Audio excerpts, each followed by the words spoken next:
Audio Jungle.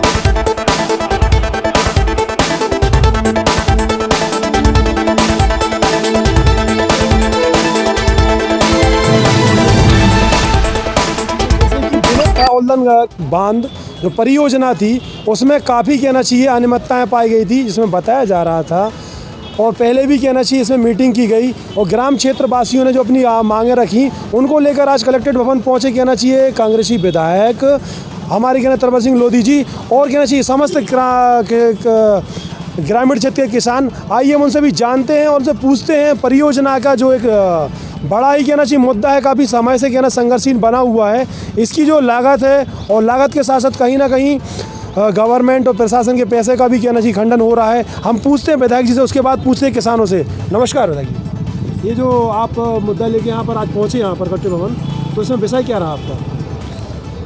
आज हमारी 2 दिन पहले कलेक्टर्स महोदय से बात हुई थी कि हमारे जो डूब क्षेत्र के किसान हैं सभी गांव के, वो आपसे इसके संबंध में मिलना चाह रहे हैं और कलेक्टर साहब तो नहीं आज मिले, लेकिन अपर कलेक्टर जो अखिलेश जैन जी थे उनसे बातचीत हुई।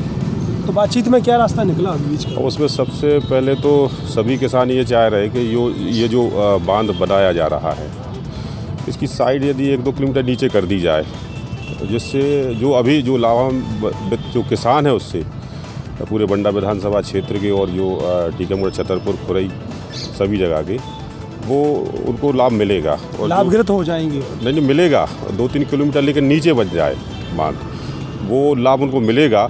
लेकिन जो डूब क्षेत्र में जो गांव और जो किसानों की खेती आ रही है वो बच जाएगी। तो इसी बात को लेकर आज मीटिंग में सभा कक्ष में चर्चा चली, तो हाँ, क्या आश्वासन क्या रहा? अब उसमें ज्ञापन के माध्यम से हम सभी लोगों ने ज्ञात कराया इस चीज़ को आप ऊपर बढ़ाएं और उसमें चाहे बांध नीचे बन जाए चाहे ऊपर बढ़े, उसमें किसानों की ज़मीन तो जाएगी, तो उसको भी जो आज जो हल्का वाई जो सरकारी रेट है उसका उसे चौगुना जो खेती का जो मुआवजा मूल्य मिलना दिया जाए और विस्थापन की व्यवस्था भी अच्छी कराई जाए, इस संबंध में चर्चा हुई। आइए हम कुछ किसानों से जानते हैं, आपका क्या कहना है इस विषय में? हमारा ये कहना है इस विषय में, मनीराम यादव पिपरिया विधायक, कि हम लोग गाइडलाइन के मुताबिक चौगुना मुआवजा मिले और पूरी ज़मीन सिंचित घोषित की जाए, क्योंकि पूरी ज़मीन सिंचित है, 1 भी इंच ज़मीन बगैर सिंचित नहीं है। और जो हमारे गांव का सवाल है, जहाँ तो 4-5 साल पहले से विषय चल रहा है, उसमें आप लोग के लिए प्रशासन के द्वारा कहना चाहिए जगह का मूल्यांकन या आवंटन कहीं किया गया, कहीं चिन्हित की गई? कोई जानकारी नहीं 4-5 साल पे किसी प्रकार की आप लोग से पूछी गई? नहीं कोई योजना नहीं, किसी को कोई जानकारी नहीं दी। अभी इसी वर्ष जानकारी देने लगे, बस इसी वर्ष जानकारी। हाँ, विगत वर्षों से कोई जानकारी नहीं दी।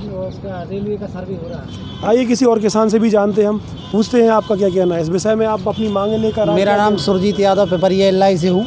हमारी सरकार से सबसे पहले तो ये मांग है कि इस बांध को आमघाट के यहाँ बनाया जाए, ताकि जो बहु फसलीय क्षेत्र है वो बच जाएगा और बाबीर मटिया से जो लाभ ले रहे हैं, बांध से ऊपर बांध बने हैं 2, उनका वो किसान भी बच जाएंगे। और दूसरा, यदि बनाया जाता है तो प्रभावित व्यक्ति विस्थापित के स्थान पर प्रभावित को भी वही मुआवजा दिया जाए, चौगुना।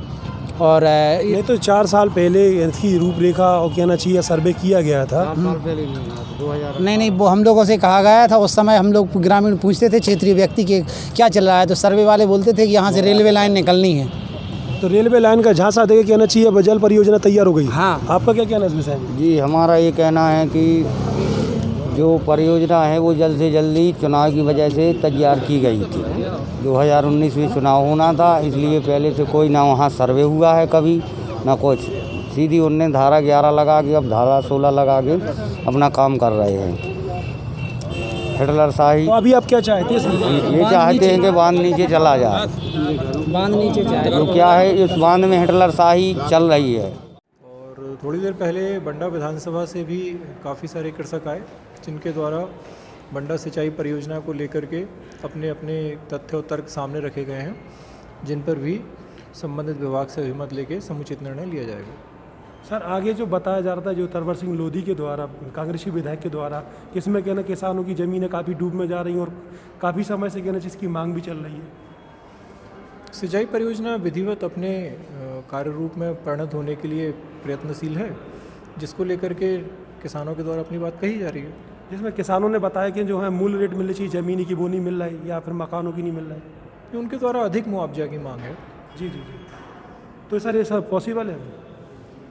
ये तो जो गाइडलाइन के और नियम है